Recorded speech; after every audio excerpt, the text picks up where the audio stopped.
Hello, BookTube. Okay, so, two things. First off, I apologize. I just showered. My hair is wet.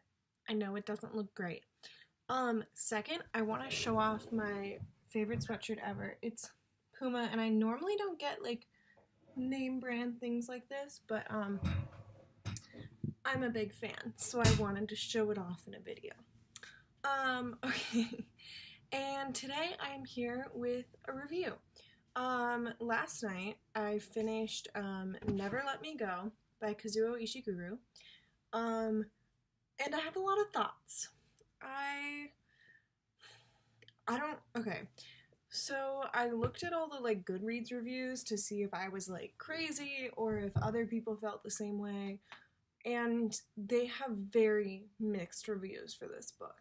There's a lot that are like, this book is perfect, like I love it. And then there's also a lot that are like 2-star reviews that are like, I don't like this book, I don't get this book. um, so I'm kind of in between. Also, I will have spoilers in this video. I think it's the kind of book that if you are going to read it, go into it blind. Some people love it, some people hate it. I won't tell you whether or not you should read it, but if you've read it already, this might be a video you enjoy. Okay, so essentially the plot for all of you who want the spoilers. It's about a society in England where, or I guess Great Britain, where there's these children are raised, basically clones, are raised for their organs. So they're raised to donate their organs.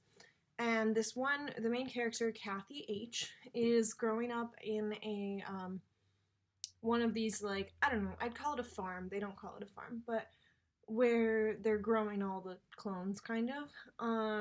But they're just people, and you don't find out they're clones until way later. And so she is growing up in this one called Hailsham, which is where it all starts, and it goes through kind of the 3 stages of her life. So they grow up in this like elementary school type setting where there's a lot of like mystery surrounding like what they're doing, like why they're there, and like there's a thing called the gallery that nobody understands and all this stuff. And then the second part is when they go to the cottages and they have more of a sense of what's going to happen. And then the last one is when she is a carer and helping her donors donate their organs. So yeah, that's kind of the broad overview of the book. Okay, so I had several problems with it. First of all, I didn't like that it was so character driven, but then the characters weren't interesting. Like Kathy, I found boring, and she narrates the whole book, and it's all told from her memory, and they keep doing this really irritating thing where like at the end of every chapter they'll be like, and that's why I did this thing. And it's like kind of like a cliffhanger, but not really. But so it just makes you, it's supposed to make you want to read the next chapter, but then you read the next chapter and it doesn't even tell you what the cliffhanger thing was. It just like has all these cliffhangers and they're just irritating. And like I'm fine with a cliffhanger at the end of a novel, at the end of a TV show, whatever. But to put it at the end of a chapter where you're already reading the book, I feel like just doesn't make sense.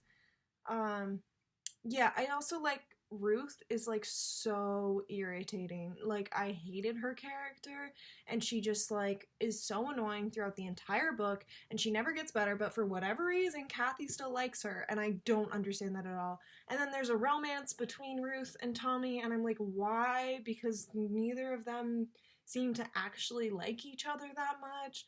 And like I just what? Like no. And the premise is like very cool. Like I like the idea of like the clones. It feels very Brave New World, very like yeah.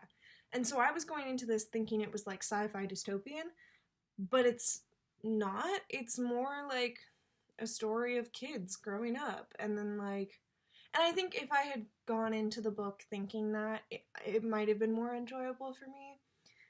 But it was a lot of just disappointment.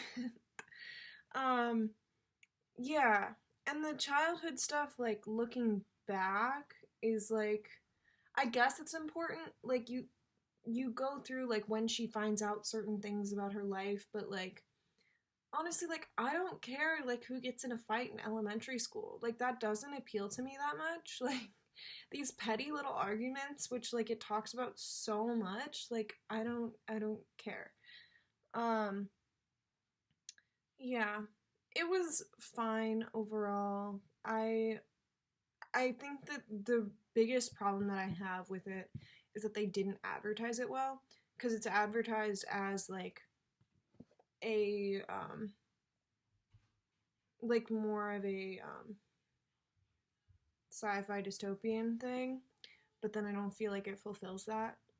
The ending was cool and I liked that, but I think it took way too long getting there. And I also read this in like 3 weeks, which is a really long time for me. Like, it's not that long, it's like 287 pages or something. Like, it shouldn't have taken me that long, but I was bored and annoyed, and I think this caused me to be in a reading slump. Not gonna lie. So, anyway, those are my thoughts on this book that I didn't like. I know I'm not saying don't read it. Some people love it. Some people are like, this is amazing. And like, it's written well. It's not like flowery language, it's just like simple. But like, know what you're getting into, honestly. Okay, that's my review for Never Let Me Go by Kazuo Ishiguro. Bye!